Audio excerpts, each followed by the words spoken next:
પાટણ લોકસભાના બેઠકના કોંગ્રેસના ઉમેદવાર ચંદનજી ઠાકોરે ટોટાણા ખાતે સદારામ બાપાના આશીર્વાદ લઈ ચૂંટણી પ્રચાર પ્રસારના કર્યા શ્રી ગણેશ। ગુજરાતમાં 26 બેઠકો પર લોકસભાની ચૂંટણીના પડઘમ વાગી રહ્યા છે અને હવે ભાજપ અને કોંગ્રેસના ઉમેદવાર જાહેર કરવામાં આવી રહ્યા છે। ત્યારે હવે પાટણ લોકસભા બેઠકના કોંગ્રેસ પક્ષના પીઠ ઉમેદવાર તરીકે ચંદનજી ઠાકોરનું નામ આવતા જ કોંગ્રેસના કાર્યકરોમાં ખુશીનો માહોલ જોવા મળ્યો હતો।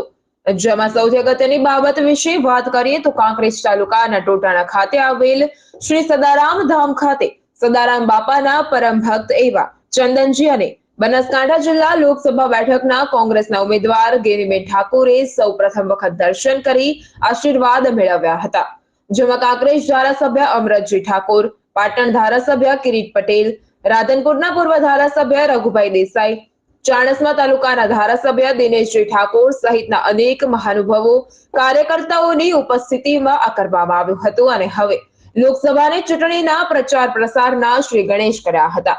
જેમાં મોટી સંખ્યામાં યુવાનો, વડીલો સહિત મહિલાઓ અને કોંગ્રેસ પક્ષના કાર્યકર્તાઓ ઉપસ્થિત રહ્યા હતા। થરા જશોબડા ભાઈનાથ મહાદેવ મંદિર ખાતે દર્શન કરી ધન્યતા અનુભવી હતી। ત્યારે દેવ દરબાર જાગીર મઠ ખાતે દર્શન કરી આશીર્વાદ સાથે નગર તેરવાડા ખાતે શ્રી ચેહર માતાજીના દર્શન કરી માતાજીના આશીર્વાદ મેળવ્યા હતા।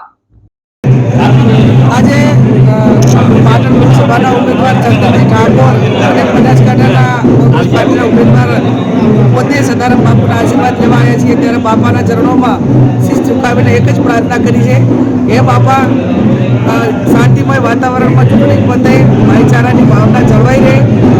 અમારા મવડી મંડળ, અમારું રાષ્ટ્રીય નેતૃત્વ સન્માન્ય ખડગે સાહેબ, સન્માન્ય સોનિયાજી, સન્માન્ય રાહુલજી અને ગુજરાત પ્રદેશ કોંગ્રેસ પ્રમુખ સન્માન્ય શક્તિસિંહ ગોહિલ સાહેબ હોય, જગદીશભાઈ ઠાકોર હોય, અમિતભાઈ ચાવડા હોય, બધાના આશીર્વાદથી જે મને ટિકિટ મળી છે અને એ ટિકિટના ભાગરૂપે મારી ધર્મગુરુ, મારું સંસ્થાન, જે મારી માતૃભૂમિ કહેવાય, જેની પાછળ મેં મારી જે જીવનની ટાર્ગેટની બનાવી છે એવા મહાપુરુષના ચરણે હું દર્શન કરવા આવ્યો છું।